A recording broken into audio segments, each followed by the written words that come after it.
Welcome back to another Guideline review. My name is Wiley, and I'm here with my friend, Mr. Zach. How you doing? Good, even though I'm disappointed in myself. I'm not drinking LaCroix. I'm drinking bubbly instead. Okay, you do that. No one cares about that. What we're here to talk about, as you saw in the title, is the Rambo Last Blood movie. And a lot of people were going in, is Rambo going to die? Is he going to do this? He's going to do that. Well, guess what? We are going to talk about it. We're going to talk about it. This is a spoiler review. So if you guys have not seen it, then don't watch this, obviously. I mean, you haven't seen Rambo die yet? Oh. Well, okay, we're going to talk about that. We're getting that. Okay. That should be the title of the video. Rambo dies. Rambo Do you know dies, spoiler talk. That would be awful. That would be awful. I mean, everyone knows he's gonna die. So well, I got to continue that. So, here we go. So, I was excited for this movie, and about 3 weeks ago when I was getting my wisdom teeth out, I watched every single Rambo movie. I got really excited for it. Number 2 is my favorite. Number 1's my second favorite. 4, then 3. That's how mine goes. What do yours go, Zach? Don't mention Last Blood. 4, 1, 2. Never seen. Okay. Yeah, I wouldn't. You don't really need to see. Yeah, I always skipped. I never even bought it. And on my rewatch, I even skipped 2 just because I've seen it once. I love 2. I love 2. I mean, that's when it just goes off the wall crazy. I mean, yeah. The first one's a Vietnam movie, and it's great for that. But the second one's like, screw the Vietnam PTSD stuff. We're going full. Yeah. Full like crazy. they support it. They like support it in these, which is weird and altogether. But anyway, so I was excited for this movie. I was supposed to go Thursday night, but I've been having a bug for the past week, so it's been awful. My stomach's been hurting. But Zach went Thursday night, and I went today as we're recording this, repping the new Guideline merch right here. So let's talk about this movie. So what I wanted, right? When a lot of people go into movies, like Godzilla, King of the Monsters, they're like, okay, I just want some good action, right? I've gotten to the point where I'm saying that action has to be good, but I also care about story now. And even watching these old 80s or the Rambos, I did like the story enough where I can get into it where it's not cheesy that much. It makes some sort of sense. Like, the thing is that's what going into this movie, the only negative part I have about this movie is the beginning of the movie, for me, which is taking the whole story with the daughter and everything. I felt that the dialogue was pretty weak there, and it didn't really keep me invested until later on, until she actually went to Mexico. But all before that, I want to know about what's Rocky been up to. I guess he built this underground tunnel thing. We know that. He's been living here. He's been kind of a godfather. He's been in this family for a while. He's beating up this father and everything, which is interesting, but it's not exactly the best I think it possibly could be. What's your thoughts on like the beginning half of the movie? I didn't mind the first act of the movie. I thought it was perfect, setup. It's all set up for everything, and I mean, it was. The whole movie's everything I thought it was going to be, which is a good thing. Yeah. And, I mean, the first 30, I mean, the movie's only 88 minutes or something like that. I mean, the first 30 minutes are fine. I mean, he didn't kill as many people the first half as I thought he was going to. I mean, he didn't kill anyone the first half. I don't even... He just put that bone into that guy's freaking thing, which was great. Which that's what they did in the only death you got is with the Somalian pirates in the last Rainbow. Oh yeah, That's the only part you get in there. But yeah, and then the movie, I was like, okay, I'm waiting, and like very few movies do exactly what you want it to do, and then go brutal. Like a lot of people are saying, like, you know what you're gonna get is like brutal action, but this brutal action, like, it's crazy. Like, I verbally screamed out multiple times in the movie. I was beating the shit out of my armrest. It was quiet in my theater. There was only like maybe 5 to 10 people in my theater, and it was one of those massive like IMAX theaters. So I was there. I was like, you know what? I don't care what they say about me. I'm gonna beat the shit out of my chair and scream out loud because it was crazy how brutal these deaths were. And I loved every second of it. Like, if you guys know me at all, John Wick, one of my favorite franchises, probably top 3 franchises for me. And then you got I love Sylvester Stallone, huge fan of Rocky. I got my Creed poster 2, Creed 2 poster with Sylvester Stallone's signature right there. You can't even see it, but it's right there. Which it's just this movie did everything like that. I wanted a stronger story from the beginning. I get what it was doing. It was all set up, like you said, Taken. Zach. Yeah. This is better than Taken, though. And I disagree with that. Okay, Liam Neeson fanboy. Actually, watch a good movie and walk him on the tombstones instead of Taken. The first Taken. I mean, the other ones are bad. Garbage. I think it's the right term. Really good. It's all right. But yeah, I enjoyed everything. The action was brutal. Some of the deaths in this, man, are kind of crazy. Just like with the tomahawk in the head, like he killed someone. Like those guys fell in the spikes. They were dead instantly. Like on some Mortal Kombat death, I thought it was. And then he shot them. And I was like, what the hell? And then like how all the things blew up. Not the tunnels, but the like the landmines that he created and everything. They just blew up. And then he came out of those doors and he let those guys on fire, then shot them down and everything, which was, it was so good. And then how he took the brother, though. We're forgetting about that. The brother, he just went in there and stabbed people in the neck and everything, and we don't know what he did to the brother in the shower. He literally cut off his fucking head and dropped it on the highway. It is so good. I laughed the shit out of that, too. It's just like the crazy payoff, because you learn to hate these guys and everything. Like you literally hate these guys, and then you just like, okay, go get them random, kick their ass and everything, which I think is great. What did you love about the second half? I mean, the action. I mean, it's not like the best action ever or anything, but it's really it's the best this year. It's fun action. It's the best this year. John Wick 3. I didn't. The beginning of John Wick 3. The beginning of John Wick 3 was really good, but the other half of it, I didn't like Halle Berry's character at all. I didn't like her. I loved her. So I mean, for that movie for me, but the action in that movie 100 times better in this movie, in my opinion, at least. 100 times. Well, you don't like brutal shit, do you? This is brutal. No, I like brutal stuff. It's just the action, like the choreographed. Okay, action. You care too much about that shit, man. Well, I mean, for action, I love action movies. I mean, I just it's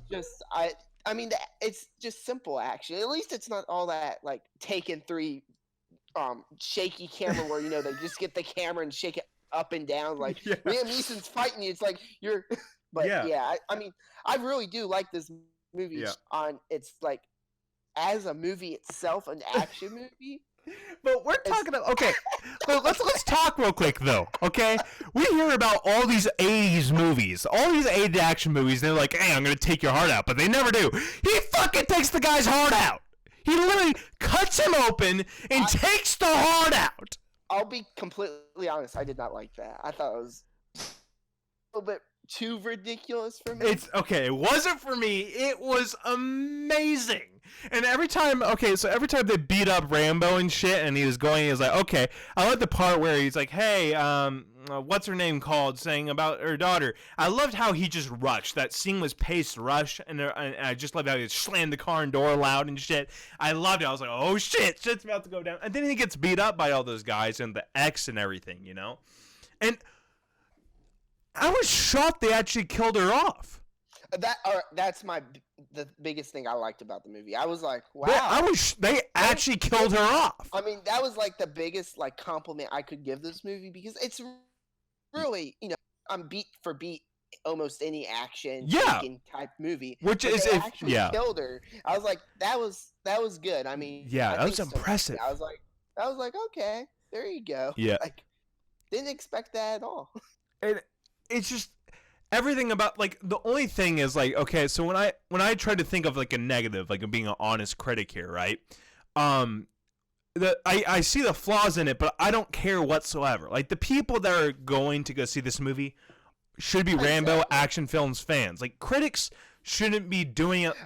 I agree with that. I mean, this I just looked at it, it's at 30%. That's all ridiculous. The Rambo movies except for the first one, or like they're it's like like the live what we watch. I mean, they're like it's not Citizen Kane or whatever. I mean, well, that's the thing though. For that, just I mean, you can point out like the action's not as good as. Okay, movies. here's what we need to do as critics. But, like, don't you think that the way that critics need to go, and guys, we're talking about this not because it involves Rambo in general.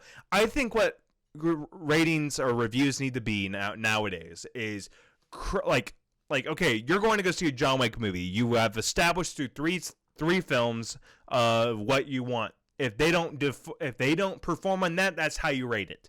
You rate it through the franchise, instead of being this critical. So you can do that with indies, you can do that with dramas, but don't do it necessarily in like stuff like this where it has its niche and they're all gonna get panned. Like, don't make critics go sit through something they don't want to watch and they're not going to grade it properly at what it should be based off the franchise. What's your opinion on that? I mean, I agree, and I think the critics overall need. I mean, like even bigger block up. They seem. I remember reading review war, and the review said, "What's happening in this small town in Kansas? Why is that even in your review? Why does that matter? It's not the point of the movie." I mean, it's just I think certain critics, and that's why I try to focus on 10 of them. I mean, trying to you can kind of believe that don't have sticks up their butts. There's like some critics that purposely pan movies. I mean, the one guy, I could find him. I used to look at his stuff, but he would like if a movie was like at 10%, he would love it. Like I remember Superman, he gave like 5 out of 5, but then Civil War he gave 1 out of 5. Yep. And then Get Out he gave 0 out. Yep. Like, a 0. Shit. It's just stuff like that. There are people like that. It's just movies like Rambo. I mean, and it depends what hard thing to say, just because it is their jobs to pick at the movies. Yeah. But I think overall today, yeah, people pick at the movies way too much. Yeah, they do. It's because they're wanting it to be Citizen Kane. But I don't remember exactly on the history of Citizen Kane, but I don't think Citizen Kane when it came out, it was panned. Yeah. Yeah, it was panned for years. Yeah, and now it's number 1 on the AFI list. I think people today just are so much harder. Like if you look at Endgame and people are not making fun of critiquing the time travel and that, then you go to Back to the Future. Yeah. I mean like if I love Endgame as much as you do. It's my number 1. If Back to the Future came out today, and that movie never existed, time travel does not make no sense, and be picking apart all these. Oh, look at this plot hole. This plot hole. You can go through and look at it's changed since like 2005. Yeah. Like you always had Siskel and Ebert, with their reviews and pick. Which it's famously known that 50 Siskel and Eberts. Well, Siskel and Ebert hated The Color of Money. They hated it, which is my favorite movie of all time. And to give good positive reviews to Speed 2. Speed 2. I never saw. I didn't like the first Speed, so it's the one on the boat. Yeah. All right, so let's talk about the ending. I got to ask you a question though. Are you saying that Rambo actually dies? I mean, you could look at it both ways. I think he died. He doesn't die. Did you stay for all the credits? No, I did not. Okay. So back when they were showing all the Rambos and everything, at the very end, they were going through every Rambo. It shows him hurt getting up on a horse and going somewhere. So he's still alive. And I also... Does he go out in the sunset? Nope.